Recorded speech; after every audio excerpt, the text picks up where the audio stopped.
What's going on? This is Shamus with the Educate to Elevate podcast coming to you on a beautiful Wednesday. My community knows that I only bring people that I have relationships with that are monsters at what they do and they add value. This is my brother here, Toy Mont. Please tell them where you're from, what you do. Everybody, this is a legend right here, so pay attention. Man, thank you. I don't feel like a legend, but I appreciate it, brother.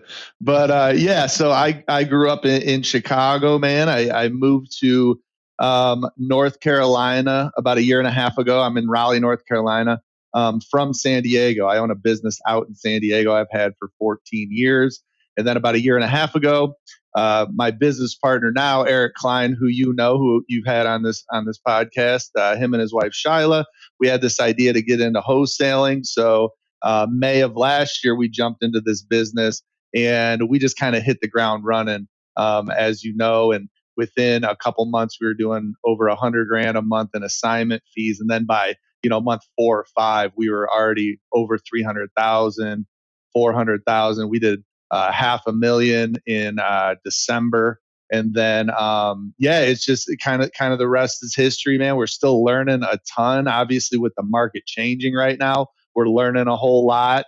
We're learning, I'm glad that we weren't so dependent on hedge funds like a lot of people, because the hedge funds stopped buying. And my friends in the industry that were solely dispoing their deals to hedge funds, like they're out of business. You know what I mean? Yep. So it's like when we were going through this, like I didn't even know you could sell to a hedge fund the first 6 months I was in this business.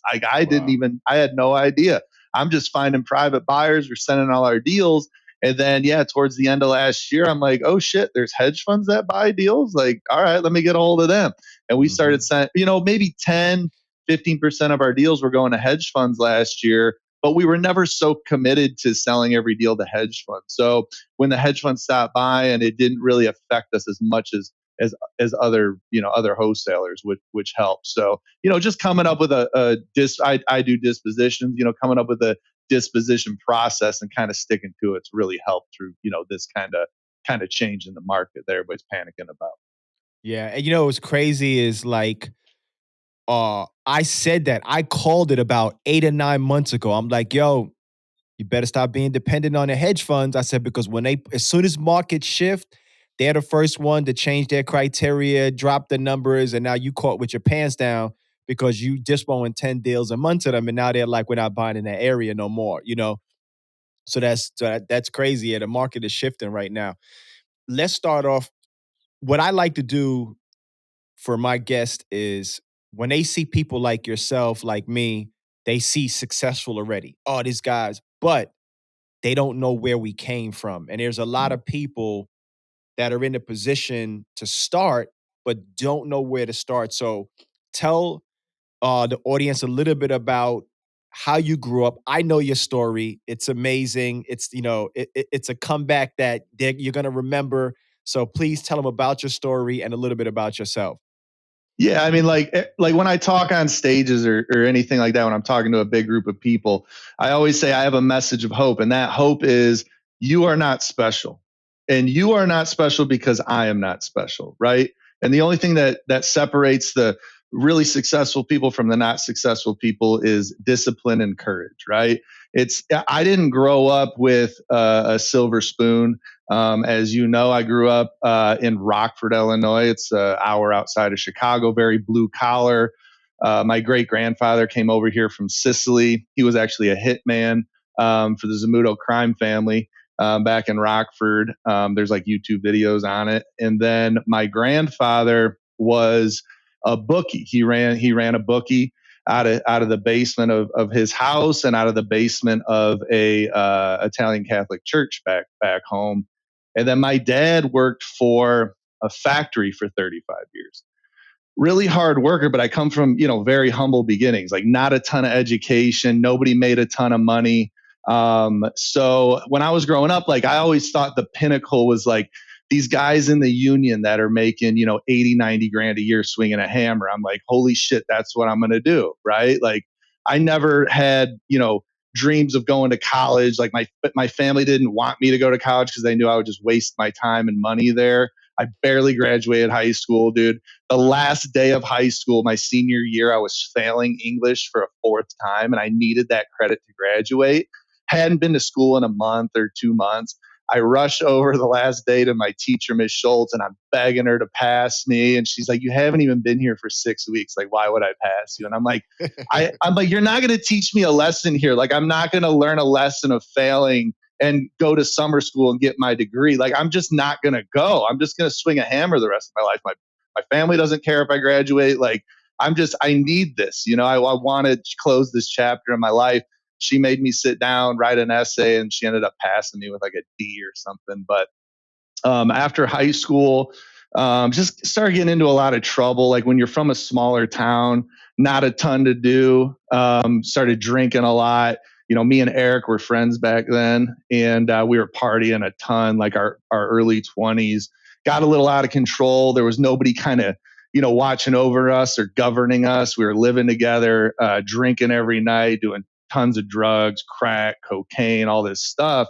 And I was getting arrested every few months. I'd get in a fight or, DUI, whatever it was. And I was out at the bar one night with Eric, and we're partying and we get in a little argument with somebody in the bar. And then Eric actually leaves. He goes back home to smoke crack that night, which is a fun fact. So he left me at the bar because he left his crack pipe at our house. So I'm leaving the bar with a group of friends, and drunk. Everybody's drunk, and I'm trying to walk to my car, and this guy's that I got into an argument with inside the bar is kind of giving me shit, and I'm like, yeah, whatever, dude. I'm just walking to my car, and he wouldn't let up. So I turn around. I'm just kind of like, dude, like leave me alone. Go home. Everybody's drunk. All right, tough guy. And he took a swing at me, missed. I punched him, knocked him out. He fell back, and I thought that was the end of it, right? Hit him one time, saw he was passed out, whatever, knocked out, turned around, just casually started walking to my car. And then all the people he was with were like, "Oh, you're in so much trouble. He's an off-duty police officer. The cops are coming, blah, blah, blah. You're going to jail." And I'm just like, why didn't he say he was a police officer an hour ago when he was messing with me, So Exactly. I didn't think much of it, man. I'd been in a bunch of fights, like whatever. But I get in my car and I go to leave. And as I'm leaving the parking lot, the cops are already coming up the street. Like they were pretty close. And I'm like, well, I don't want to flee from the police. Yeah. So I just pull back in, I get out of my car, and the cops pull out and they're like asking questions.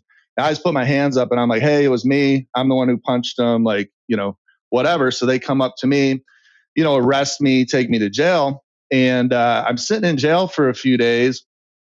And usually I go to jail, somebody hears through the grapevine, they'll come bail me out, and I'm in there for like 3 days or something.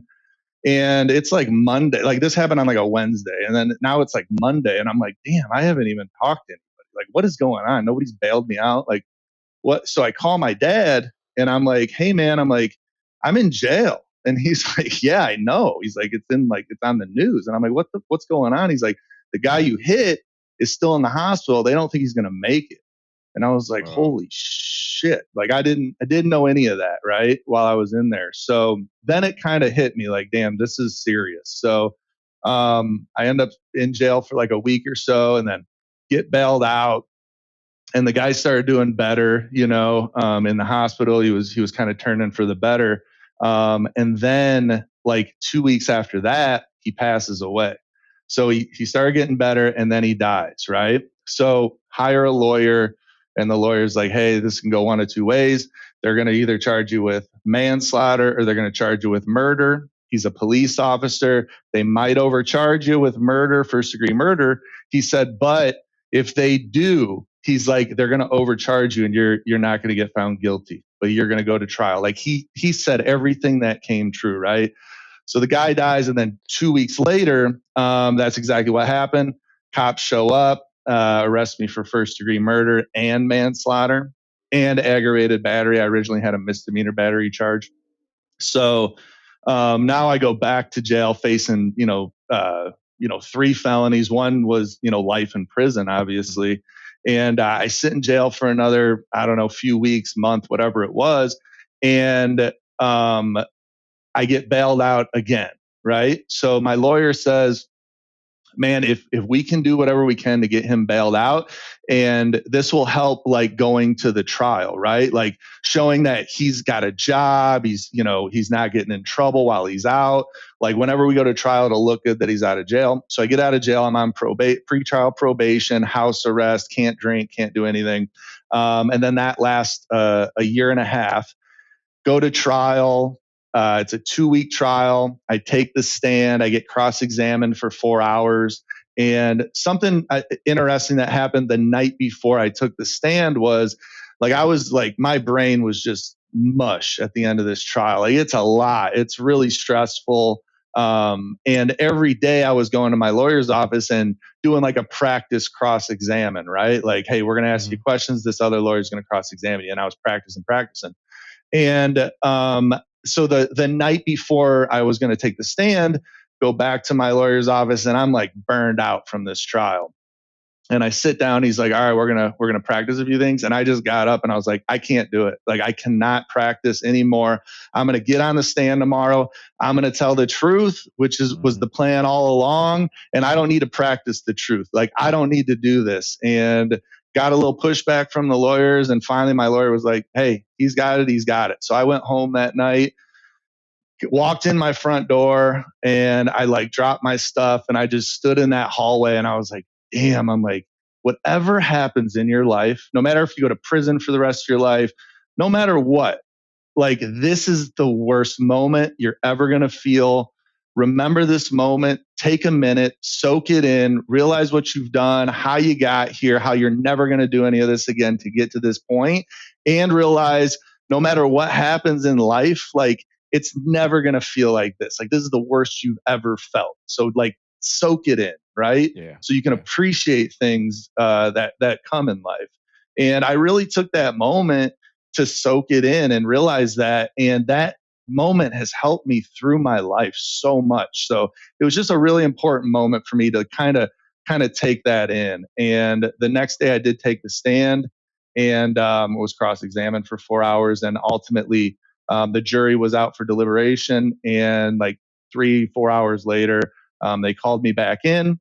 And it's like you see on movies, right? Like the judge says, like, "Hey, have you reached a verdict?" And they give him the piece of paper and he hands it back, and then the head juror reads the verdict. I thought that was what was going to happen, but they asked if they reached a verdict. We have.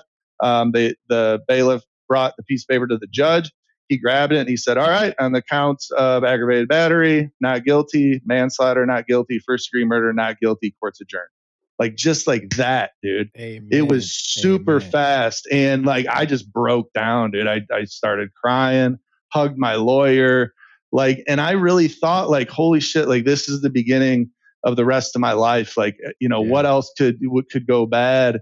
And I was mistaken, man, because I went into a really deep depression after that. Like I was so focused on this trial for a year and a half, like I didn't have time to feel like stressed or depressed, really. Yeah. And then it was like the next morning I woke up, Shamus. The next morning it hit me like a ton of bricks, and I was like, "Holy shit! You just went through all this," and I got super depressed. Started drinking, taking pills. I couldn't even be out in the sunlight. I painted my bedroom windows black with like a black brush paint. So like the sun wouldn't even come in, dude. And I wouldn't leave my room for days. It was horrible and couldn't keep a job. I was drinking like a bottle of Jack Daniels every day. And it finally just clicked, man. And I was like, you know what? I need a new beginning. I need to get the hell out of here. And I packed my stuff. Me and my dog jumped in my truck, dude, and we drove out to San Diego. And that's really like where, and then I woke up that next morning in San Diego. It took me 3 days to get out there.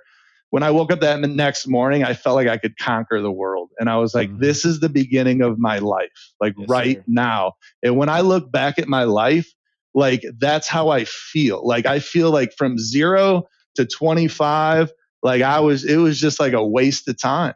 And then from 25 to I'm 39 right now, like I really feel like that's been my life. That's who I truly am. That's when I started working on myself, That's when I started being better. That's when I started my businesses and started getting successful. And that's just kind of how I view it now. Yeah, that's an incredible story. Something similar to my family. Our oldest son, Shamus, he graduated from Norcross High School, actually from Duluth High School. We took him down to to college, dropped him off. This was like August, of 2013, and I already knew. I was like, I'm telling my wife, I'm like, he's gonna get in trouble down there. He doesn't want to play ball no more. This is just gonna happen. We was in our house Thanksgiving, like 2 days before Thanksgiving. And I told him, I was like, yo, you need some new friends. I'm like, I'm looking on Instagram. I'm seeing you're gonna get yourself in trouble and them guys that you're around, they're not built like that. That was Mm. Saturday, Tony. Monday morning, I get a phone call. Dad. I'm like, what? He's like, I'm in jail. I'm thinking this was something stupid, armed robbery. Oh. And in Atlanta, that's 10 years minimum. Mm. The next 2 to 3 years, really 4 years, was like it was heartbreaking for my family to have to. We used to have to drive 4 hours every Saturday just to see him for 20 to 30 minutes for our sanity, right? Mm-hmm. When the case happened, I had told him, I said, listen, man, they already know who did what. Your buddy snitched on you. Just get up on the stand and just tell the truth. Because Mm-hmm. I thought about you remember Eminem in 8 Mile when he was battling and he just said, "Yeah, I live in a trailer park." There's Yeah. nothing else you could say. It's nothing else you could Right. say. So I Right. said, just tell the truth. And he got up there, told the truth. He said, "This is what happened. It was my vehicle. I had the gun. I apologized to the judge, to the victims, to my family, and everything. I'm ready to take responsibility for what I did." They wind up. The judge told him when they sentenced him, they gave him 10 years. They told him he would do 5 years, 5 years probation. And the judge told him, he said, because you told the truth, somebody's going to sit in that stand and I'm going to give them 30 years to life for the same thing you are Ooh. getting a chance for. And we was down Wow. in Statesboro where they still Yeah. got Confederate flags up calling you Mm. boy. And I'm just like, this Mm-hmm. is not the place to do that. But it was what he needed. He came out of jail. He been out about 4 years now, off probation. He lives down in Florida, lives by the beach, no trouble. Right? Good. That's what he needed. So I understand. It was the same thing. Like I tried everything. I tried to talk to the district attorney, everything. I'm like, I'm Mm. gonna bail him out and I'm gonna send him to Paris. You got to change your Right. fingerprints and everything because you're gonna get 50 years. I'm running. Right. I Right. always Right. prayed to God. I said, God, please don't put me in jail. If I have to do anything more than a year, you're gonna have to catch me. Like Yeah. I'm out. I'm Dude, out. I'm going from country to country. trust me, dude. There was a lot of people telling me like, "Hey, you got cousins in Sicily, like take off and shit." And I was like, "Hey, man, I'm just gonna tell the truth, man," and that's what happened. But it's an interesting perspective from you, Seamus, because like during my trial and all that, like they every day they were like putting my face on the newspaper saying "cop killer," Tony Montalbano, and like they were putting articles online about me and on the news every night, and it just drug my family's name through the mud. And Yep. the most guilt I felt during all that was the stress I was putting on my family. Yep. Like it was like Yep. I can handle this shit, right? Like I'm tough, I can handle it, but like the stress that my mom and dad, my brother and my cousins and aunt, like everybody with my last name, it's like it really affected me during that whole time. That was like really the toughest part. And I used to tell our son, I said, listen, you're in jail. We're in there with you. Mm-hmm. We're in there with you because we had to hear his voice every day. I was like, you have to call home every day for us to know that you're okay. And the days that he didn't call home because they was in lockdown, I'm thinking the worst. He got stabbed. He got into a fight. He's in, solitary confinement. It definitely takes a toll on the family, you know. So I can relate to that entire story. I know, brother. So tell Mm-hmm. me about when you moved to California, and it's funny because I just told my wife this the other day. I said, you know what, I need to change. Maybe we need to move to Cali or something else. I need to change. Talk about that feeling of the new environment, how you said you felt like you was ready to conquer the world. Yeah, man. It's just I had never really traveled in my life. You know, I was always kind of a screw up, never had money or anything. I still didn't have money at this time. I had like $3,500. And I just figured, you know what, what's the worst that could happen? And it does change your perspective when you go through something really hard. It's like, you know, and people were telling me like, hey, you're never going to make it in San Diego. It's too expensive. And I'm like, well, there's people that live in San Diego. They're not more special than me. Like there's people that live there. Exactly. So Yeah. I'm like, I can do it. So I went out there. It wasn't like scary for me at all. It was real fresh and new. And like I said, I woke up that morning, felt great, felt like I could conquer the world because I've done something new now out of my Mhm. comfort zone. And now I've elevated my mindset. And, you know, it wasn't easy. Like I was broke. I was looking for a job. I couldn't get a job because every time they ran a background check, they could see my arrest record. I was fresh off a murder charge. So even though I wasn't convicted of it, it was still, you know, On the hurting me record. trying to get a job. So you know, I was qualified for certain jobs. I would do, you know, really good in an interview. You know, I'm a natural salesperson, so an interview for a job is not that big of a deal. I can get a job. And, you know, people were stoked to hire me, but they'd run that background check and ghost me.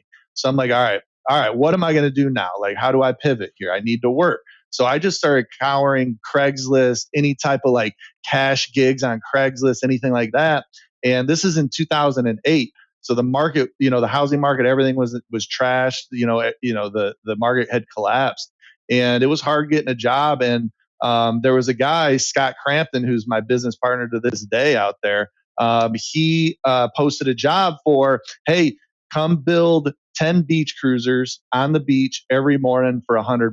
And I'm like, I could do that. I've never built a bicycle in my life, but I But can I figure will. it out. So I go there, dude. I'm an hour early before they even open. It was a brand new business he was starting.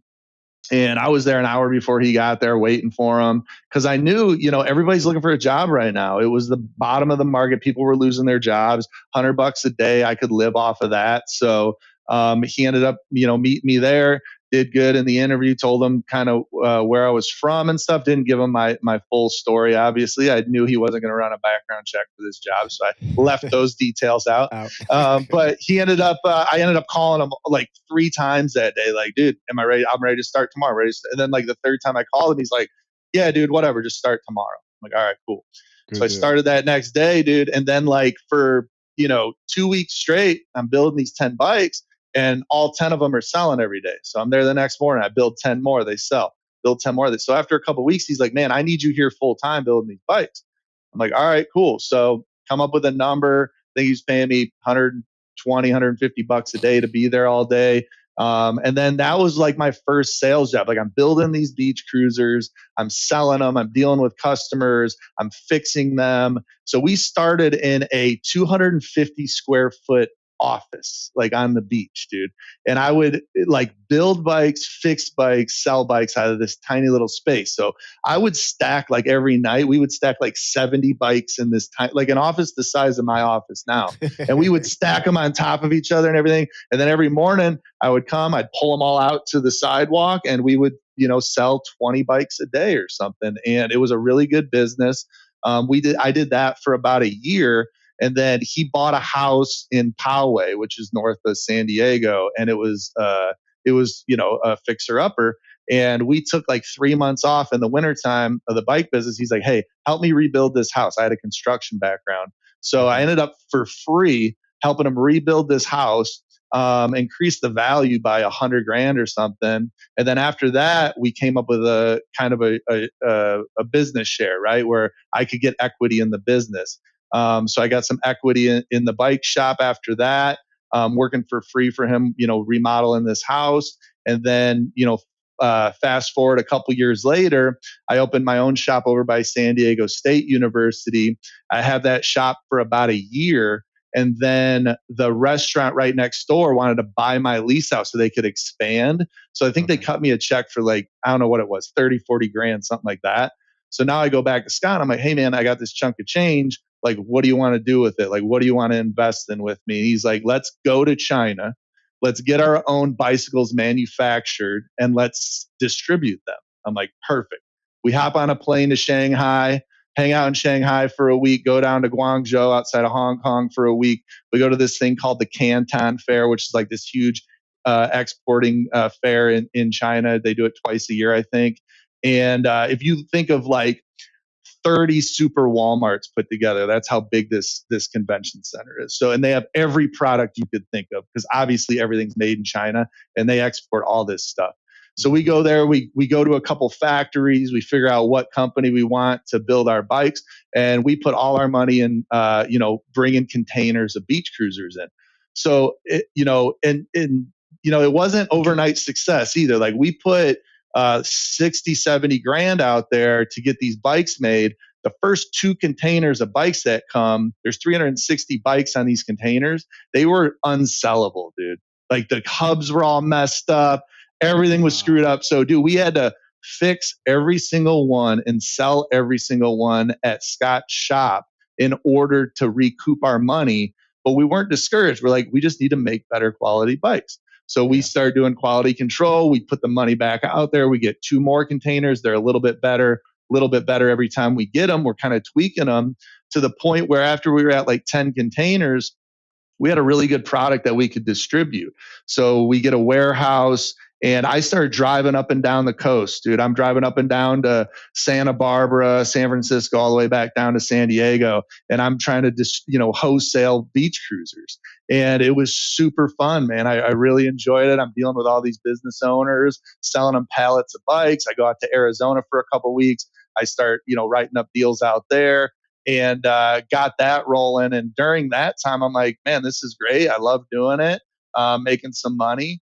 And the original bike shop that Scott had started that I originally worked at, he was losing his lease. And he's like, hey, man, do you want to open a big retail shop with me in Pacific Beach? And I was like, hell yeah. So we go in together on like a 2,800 square foot shop at the beach. And that's when we really started, cranking and making money, because the bikes that we were used to buying from distributors in LA, we were paying about 115, 120 bucks per beach cruiser. Now we were getting these bikes for like $43. Yeah. So our spreads were huge, man. And our shop was the busiest in town. It was the best shop in town. It still is. I still own it out there. But we just got a really good name for ourselves. And we were selling, over 3,000 bikes a year with these huge spreads. And then I developed a service department, started hiring for that, training for that. We started doing service. We started doing rentals. Now we're really big into e-bikes, but we still, import bikes. We still sell them at our shop. And it's been a great business, man. I learned a lot. It was like the first 4 years, man, I didn't take a day off. I worked 7 days a week. I barely took a paycheck. We just kept reinvesting into the business until we had about $1 million worth of inventory. And then we started drawing some pay. And, just like any business, there's ups and downs. And this will go into how I got into wholesaling. Was like, if you remember, like 4 years ago, all those like Bird scooters and Lime and Lyft scooters all came out. Well, everybody starts panicking, right? Because our sales like get cut in half. Our rental fleet gets cut by like 90%. Everybody can just go up to a scooter for $1, scan it, and take off on it. Yeah. So it really affected the bike business, especially by the beach. And a lot of other shops just kind of panicked and didn't know what to do, and they ended up folding. But what we did was we got a hold of Bird scooters, and we're like, hey, we noticed like you guys need maintenance done on these things. Like, what are you doing for maintenance? They're like, we'd never even thought about that. So we're like, well, we'll maintain your scooters for you. When you get flats or whatever, bring them to us and we'll fix them. We'll fix the brakes, all that. So we started renting another warehouse, and Bird was bringing us all their scooters that were needed flats fixed and brakes adjusted and all that. And they stroked us a check for $67,000 in the first 30 days we were fixing those scooters for them. Oof. So, dude, but that was the way to pivot. Like we talk about pivoting in wholesaling too, because like the market's changing. It's like you just got to find these. If you can't beat them, join them was what happened with the Bird scooters. But you got to figure it out. Like the last thing you want to do is give up and say, "Woe is me!" Like the industry's over. It's not. You just got to pivot.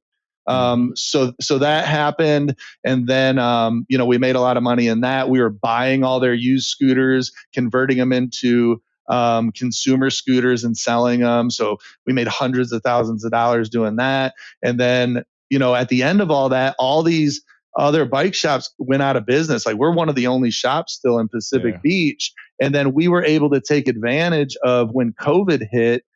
All these other shops were already out of business because of the scooter craze.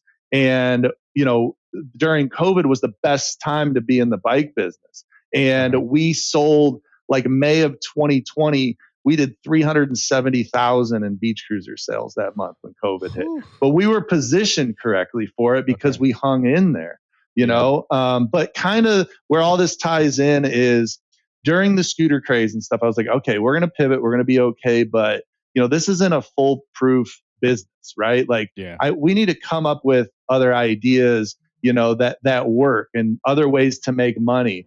And me and Eric were still friends. And I would reach out to him and say, man, like, he owned a very successful business in Florida.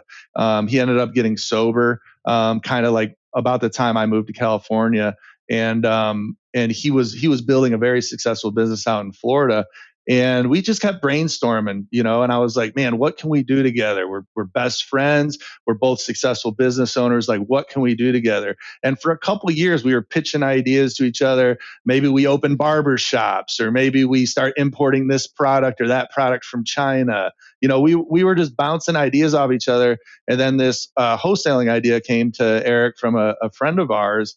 And that's kind of how we got started in it. He's like, let me get a couple cold callers, let me get some leads, let me figure out the pitch. He goes, and let me see if this is a viable business. And if it is, let's jump into this industry. And that's exactly what happened last year. And we kind of met up in May of last year. He moved up to Raleigh from Florida. I moved here from San Diego. And, took a risk. I was living a great life in San Diego, making good Yeah. money for a long time, very comfortable, traveling, not working a whole lot, kind of living this retired life at, 37 years old. But I always wanted to make more and diversify. And I just picked up all my stuff and moved out to Raleigh on a whim. Had never been here, didn't know much about wholesaling, but believed in Eric and believed in myself. And, for the first, from May to December, we didn't make a dollar in this industry. Everything we made, we put back into the business. Yeah. But, obviously it pays off. And that's where we are today. Yeah, that's incredible. It's funny. You said you went to China. I went to China because I used to import athletic apparel. I had a factory in the Philippines, and then I used to buy fabric from China. And I remember the first time I went to Shanghai, I realized, like, I'm in a cab, and first of all, they got bars down the middle of the cab. I'm like, yo, this is dangerous right here, right? And then when it came to food, my buddy was taking me to a factory. He's like, hey, we're gonna take you to the factory, but the factory is about 2 or 3 hours away. They took me to a restaurant where, like, we had to walk and it was nothing but fish tanks, and you got to pick your food and they cook it in front Yep. of you. Yep. Man, that night I damn near had to sleep in the bathroom with a pamper. I was shitting all night. I was like, yo, what the hell is Yeah. this? Welcome to China. Bro, Yeah. and for the next 5 or 6 days, I ate the same thing at the hotel. It was like chocolate cereal in the morning with fruit, chicken and rice, and a Coke. I Yep. was like, I'm not trusting nothing. I walked past some food stands and I was like, that doesn't smell right.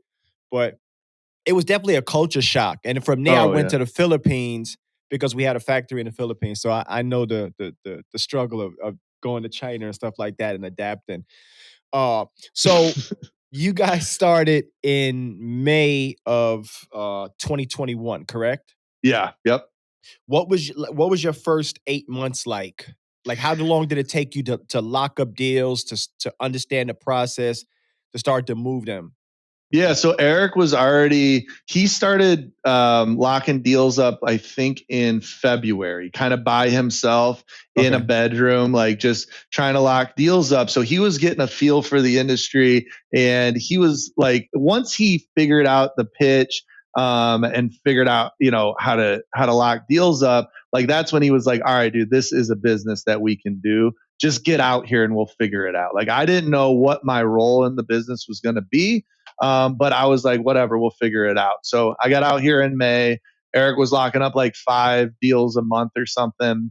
And, for 2 days in the office, I was, and on my drive out here, like I took like 2 weeks to come out here. Like I stopped in a few places, saw some friends, but the whole drive out here, I was either listening to Real Estate Disruptors, Mhm. Steve Trang's podcast.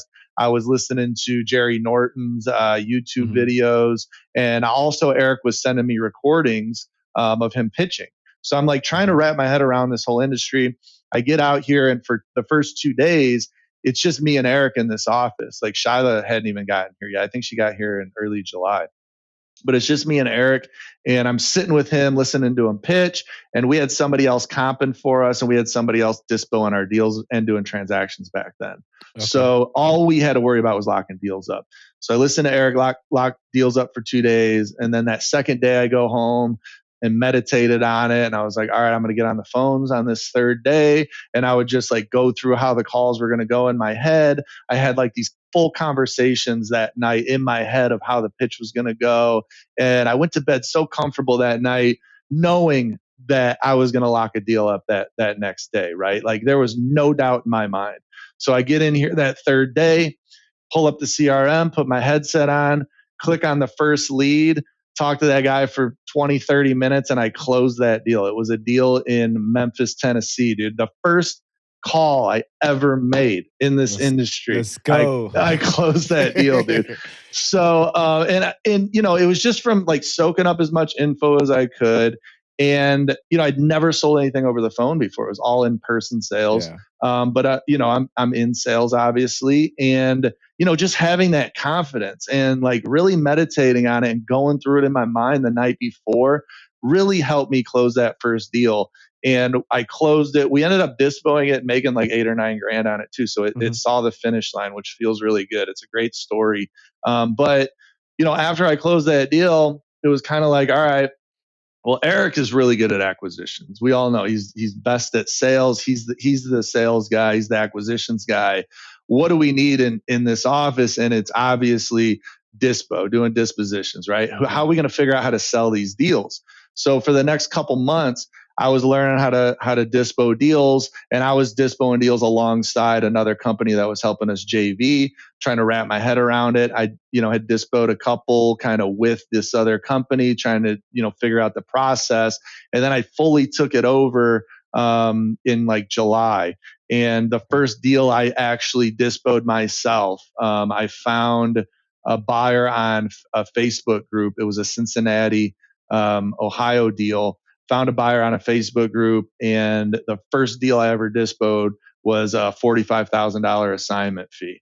And I just like from that moment forward, just started coming up with a process. The first thing somebody told me when I jumped into doing dispo was your comps are your buyers. And that's just kind of what we stick with.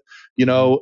Our best way of selling this deal is looking at our cash comps on PropStream, cold calling, sending mass text messages, finding these people on LinkedIn and Facebook, or, if you can't find their phone number, find the buyer's agent they use, get a hold of that agent Mhm. and see if we can send them a deal. So just coming up with that process was super important. And that's what I did. I started growing the dispo department and the dispo team. And within a couple months, we were doing over 100 grand. And then I think it was like October of last year, we had gotten investor lift in Okay. the end of July or beginning of August. And I just had like the base pro level of it or Yeah, that's whatever. what I got too. Yeah. And I was like pulling all the Godmo data, mass texting, creating the listings on there, sending them out.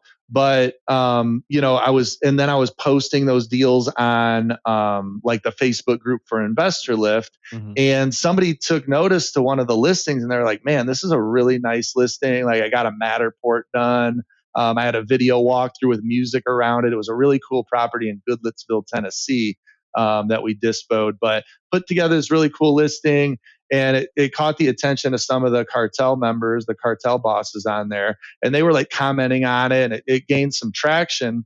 And then Robert Wensley, who owns Investor Lift, called me out of the blue on my cell phone like that week, and he's like, "Hey man," he's like, "I've never heard of you. I see your numbers on Investor Lift. You've only been on a couple months, and you guys are doing over 100 grand a month. Like, where'd you come from? How come I've never heard of you guys?" And I kind of tell him my story. I'm like, "Yeah, we've only been in this business a few months." And he's like, he's like, holy shit. He's like, you guys are going to do big things in this industry. He's Mm-hmm. like, why don't I give you Cartel Level for 30 days and just see what you can do with it, right? And I was like, all right, cool. So we keep locking up deals. I'm dispoing them. Now we have Cartel Level, and like that first month we did like 250 something thousand in assignment fees, and then the next month we did like 380, and then the next month after that we did like 450. So we were growing super fast, and then after that he was like, "Hey man, do you want to be a cartel boss on here?" And I was like, "Hell yeah!" So Nice. that's how we ended up on Investor Lift, and that's how I became friends with Robert. But it was really just him seeing our numbers and realizing the potential there.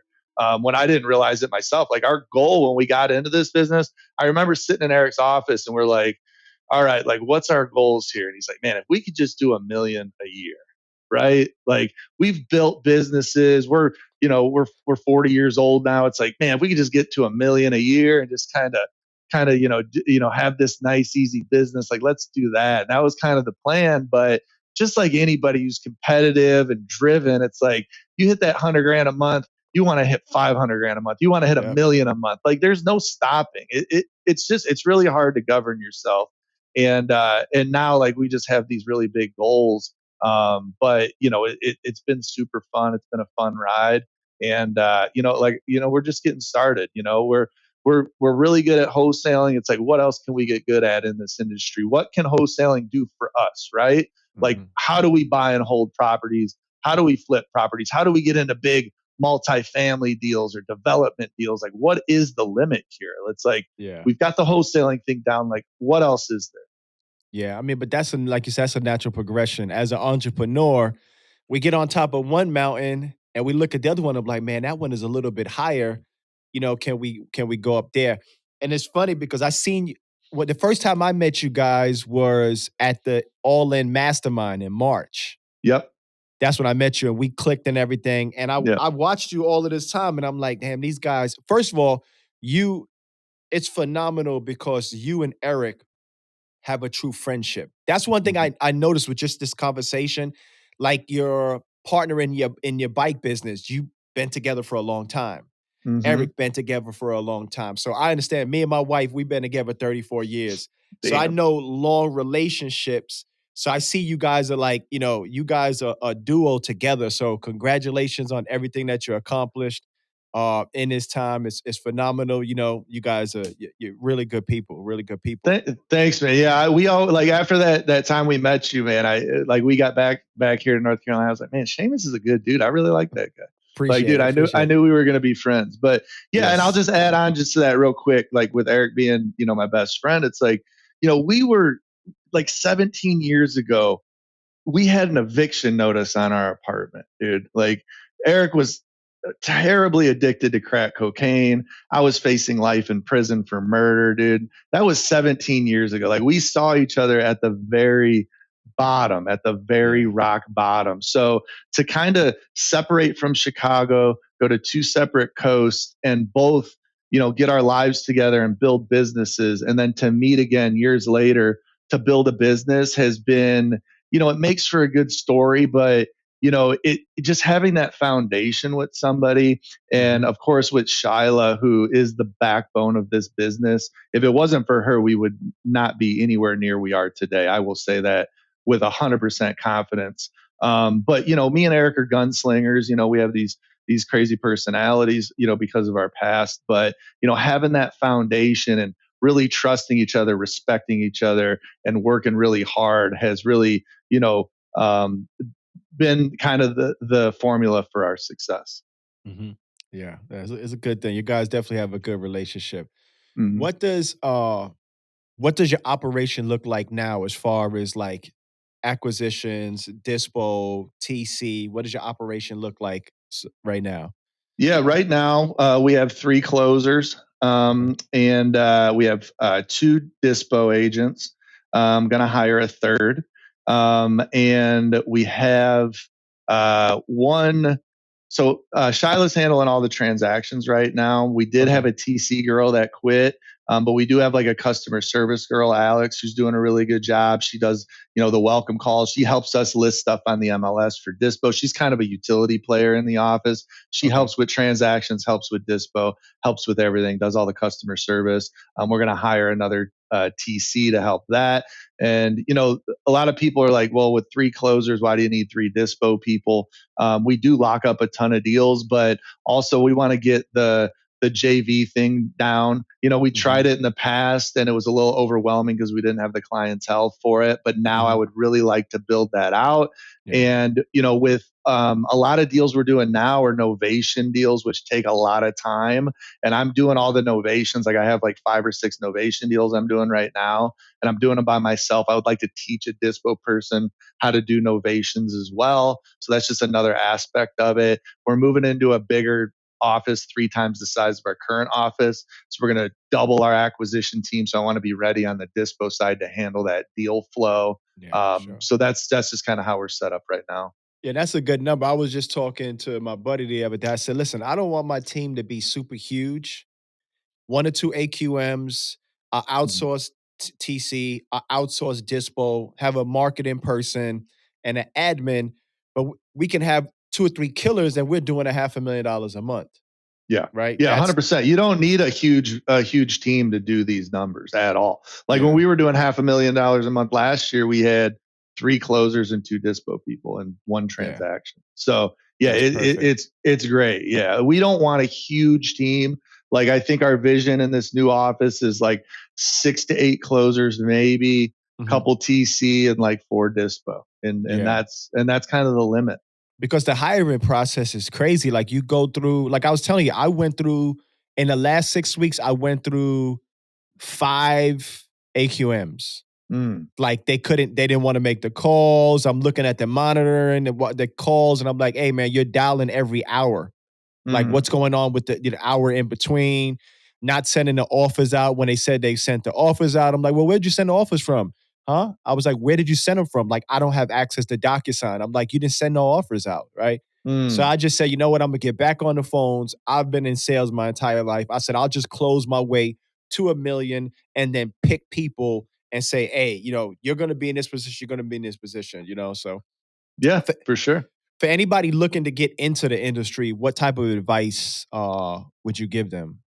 Man, it's everybody they like all you have to do is get into it, right? Like I didn't Mhm. even think about it. Like I jumped into this industry like not knowing a thing about it. I didn't even know what I was going to do in this industry. I didn't know if I was going to be locking up deals or dispoing deals, whatever. But the one thing I did was just jump into it. And same with Eric. Like he didn't know anything about wholesaling. He just hired a couple cold callers and started trying to figure out a pitch. Like you're not going to get into the industry if you don't do it. So Yep. just jump in and figure it out as you go. Don't be scared. You're not going to screw anything up. And I tell everybody this because, like, you speak on a stage. I talked at Hustle Hard or Tony Romero's event a few weeks ago in Milwaukee, and I'm looking out at the crowd, and I'm just like, you guys see all of us on stage that are doing all these numbers, and it might seem like, so far in the future, like, how could I ever get there, or whatever. Like, give yourself 90 days. Like, I set all these goals in life, right? Like, a few months ago, I was like, man, my cardio's really fell off. I'm going to commit to 30 days running 2 miles every morning. And I just made a commitment that very day. And for 30 days Mhm. straight, I ran 2 miles and I felt really good. And I had all this progress. And it's the same in business. Like give yourself a goal of, okay, I'm going to hit the ground running. I'm going to commit 90 days to getting into this industry. I'm going to make calls for 8 hours a day for 90 days. Or if you have a 9 to 5, make a plan of I'm going to call for 2 or 3 hours every single night for 90 days.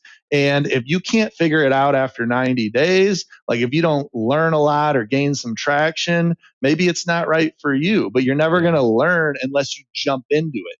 And if Yep. you can't commit yourself to 90 days, then don't even get into the business because you have Yep. no business owning a business if you can't commit to 3 months doing something. So that's always Exactly. my advice. Give yourself this window and just do it. Just stick to it. So this was my fifth time coming back to real estate. When I first moved from Georgia, I mean from New York to Georgia, I went to school for construction management. I was in Mm, there for like 6 months. I'm like, man, I don't want to swing no damn hammer. But then hmm I realized I'm like, man, I should have stayed there to understand the process of building a house from the ground up, right? Mm, So pivoted to something else. Went to get my real estate license. 4 days in, I tapped out. I'm like, yo, this is like going back to college. You got to take mm. the test in front of a camera. They're watching you. I'm like, this is interrogation. I don't like being interrogated. Stopped there. Me and wifey, we bought 5 acres after we closed our business down. It was like, we're gonna renovate this property. Got the contractors. They was terrible, Mm. terrible. They're buying tools with our credit cards and everything. I was like, and then my fourth time was in 2019 when I went to Freedom. That's the first time I met Carlos Salinum. Okay. And I was like, and the reason why I went there, because I got under some mentors, and let's just say they didn't have my best interest in at heart. Mhm. And I brought 3 or 4 deals to the table. I counted the profit. It was about 250K in profit. I got 8 grand the whole year. Mm. So I was like, Damn. you know what? I got to figure something out. So I found people that were seeing what I was doing. It's like, oh, we got money. I was like, okay, if you got the money, we could use hard money. I can find a deal. I brought 4 or 5 deals to the table to people. Then they're like, oh, my wife reconsidered. I said, you know what? Boom, this is what we're gonna do. I went to Freedom. I learned a little bit of because I started watching Sal and them on Steve Trang's podcast. And when he Mhm. started talking, I didn't even know what KPIs were. I thought it was a fruit. I was like, what the hell is a KPI? I don't know what the hell that is. Right. Yeah. So I was studying it. And then I came back and told wifey, we had just closed our business down, 7-figure business. We closed it down. We lost everything, had to go into bankruptcy and everything. And this is like 5 years ago. Like we lost Mhm. everything. So I tell my wife, I said, this is what we're going to do. We're going to relaunch our uniform business, right? I know from January to March, we could do at least 100 grand, 50, 60. We had a 50, 60% profit margin. Then I Mhm. would take that money and invest it into marketing for wholesaling, Mhm. right? Yeah. January, February, we did about 55 grand. March, we had another 50 on the board, and COVID hit. Oh. And everybody that had invoices canceled the orders because it's like, yo, we don't know if we're gonna play sports this year. Oh, So man. I'm sitting there like, Jesus, like, yo, this is my fifth time. Like, do you not want me to, who does Yeah. not want me to do this, right? Right. So I pivoted into online e-commerce, and that's Uh-huh. and marketing. We was doing campaigns and publications and everything. So I pivoted for all of 2020, didn't do nothing in real estate, almost all of 2021. We did good with the e-com. It was November of 2021, and I'm sitting in my room. I got my whiteboard up, and it's like, we're gonna buy an 18-wheeler truck. We're relaunching a t-shirt company. We had like 4 or 5 things, and I get to stand up. And I heard God say, you asked me to be in the position you're in right now financially, and you're not doing nothing with real estate. So Mm. I continued to walk into my room. I told my wife, everything is put on hold. And I went to Momentum, Mhm. right? And I'm at Momentum. And Carlos was like, Shamus, I ain't see you since 2019. I was like, you didn't know I was coming? He's like, nah, I didn't know. So the second day out, I'm in my car and I'm driving to the Airbnb and I hear, you better not spend no money on mentorship. You can't afford to do that right now. You're not going to make your money back. And I'm like, I know I'm not going to spend no money. The next day we get in there, Carlos starts talking about mentorship. I was the first one. I'm like, I'm in. My I'm man. like, I'm in. I was like, and that probably was the best thing I could do because what it did was more than just learning from all in. It put me in a position to have relationships with great individuals like yourself. Mm. Yeah, yeah. I That meant agree, the man. more it Yeah. was the relationships that I built from that than just being in the mentorship, right? So to go with what you just said about the 90 days, I had gave myself a mark. I said, I have $100,000 to spend on this business, right? Mhm. If I don't make no money within after that 100,000, I got to look at what I'm doing wrong. Mhm. January, I locked up the first deal. February, locked another one up. We went 5 months, 100 grand before we closed the deal. I Yeah. was like, damn, I'm like, yo, I'm 100 grand. Everybody else is like, yo, what are you doing? I'm like, yo, I'm trusting my faith. That's what Yeah. I'm doing. And February, we locked up to 2 or 3 deals and then we closed them and everything. And I was just like, but I had put in my mind, I'm gonna go 6 months. If I don't get Mhm. no deal, I have to figure out what I'm doing wrong. Right. And like even now, my numbers aren't we're doing 50 to 100 grand a month, but my numbers aren't where they're supposed to be because I know there's things that in my business I don't want to do and I'm still doing. And I'm Mm-hmm. trying to figure that out as fast as possible because, like with my last business, our peak year, we did a million, 60% profit margin, and I closed it down. I'm like, I'm not doing this no more. Everybody's like, yo, you're Yeah. crazy. I'm like, I haven't taken a vacation in 7 years. I don't Right. care about the money. It would have been a little bit different if I was near a beach and I could walk out to the beach and everything. I'm like, Right. yeah, I could deal with this. But Yeah. we're in Atlanta. I'm like, I can't do this. So Yeah. that's great advice. Put the time in and just say to yourself, like, hey, I'm gonna either win or learn. Mm-hmm. So That's a I'm great way to look at it, man. And along with like the mentorship, obviously we were in the mentorship with Carlos too and the All In crew. What it did for me, not only meeting people like yourself and being around like-minded individuals and really seeing like what other people were doing and what the possibilities were, obviously, but also just having that accountability too. yep, Like having yep, that call with Carlos every week or every couple of weeks. Like we only took like 3 calls from him, and it was just enough we needed for him to be like, yeah, hey, next time I'm on this call, like you guys better be doing this in your business. And it was like, damn, like we really needed, because you're in your mhm, business every day, you need somebody to overlook what you're doing so they can kind of hold you accountable and guide you in the right direction. And that was like the biggest takeaway we got from the mentorship for sure. exactly. Yo, and not only that, like I had told him one day we sit down having dinner. I said, you guys are my friends now. I have to level up. Mm-hmm. I have to Yeah. level up. Got these guys doing 1 million a month, 500,000 a month. I'm like, I'm in the circle. I have to level up. And that's what it did for me. Like, hey, you're in the NBA now. Like you're in the Right. NBA now. You're gonna start or you're gonna be the 6 minute off the bench. No, I'm starting. I'm the starting point guard and I'm taking it to the championship. And that's just Hell what yeah. it is, you Hell know. yeah. Hell yeah. But well, let me ask you, this is the last question. What's Mm-hmm. one myth in this industry that you would like to debunk? That you hear it and you're like, this is bullshit. Yeah, it's wholesaling, like people look at wholesaling like we're in the real estate business. Like you end up in real estate when you start Mhm. wholesaling, but getting into it, you don't need to know anything about real estate. It is sales and marketing and fulfillment, right? Like if you're good at sales, you just insert a product and you can sell it. And that's what wholesaling is. Like de facto being in wholesaling, like, yeah, you end up purchasing real estate, investing in real estate, flipping real estate, but the actual wholesaling process, you don't need to know anything about real estate. You really Yeah. don't. Like we're just now learning real estate and Mhm. refining and flipping. Like we're just learning this a year and a half in, and we've done well over $3 million in wholesaling, in assignment fees. So I think that's a myth getting into this industry. It's not really a business of real estate. It's a sales business. Yeah. And knowing you don't need to know all this stuff about real estate and be super knowledgeable about it would, I think, help people get into it. Like if you're good at Yeah. sales, you can do this job. Yeah, for sure, for sure. Tony, my brother, I appreciate you taking the time. Tell the listeners where they can find you. And also, too, my guy Tony has a great Dispo course. You could tell him about that. I took the Dispo course. I took Eric's, sales training. So tell him where they could find you, a little bit about what you're doing and everything. Yeah, that dispo course you were on too. It's the one that's the 3 week course that Mhm, I show everybody that I hire, right, to train mhm. them. And me and you had a great conversation beginning of one of those trainings. So I get to see our conversation a lot to this day, which I really appreciate. But yeah, I just follow me, Tony_Mont, MONT, on Instagram. I do a 3 week Dispo course that I do training live over Zoom.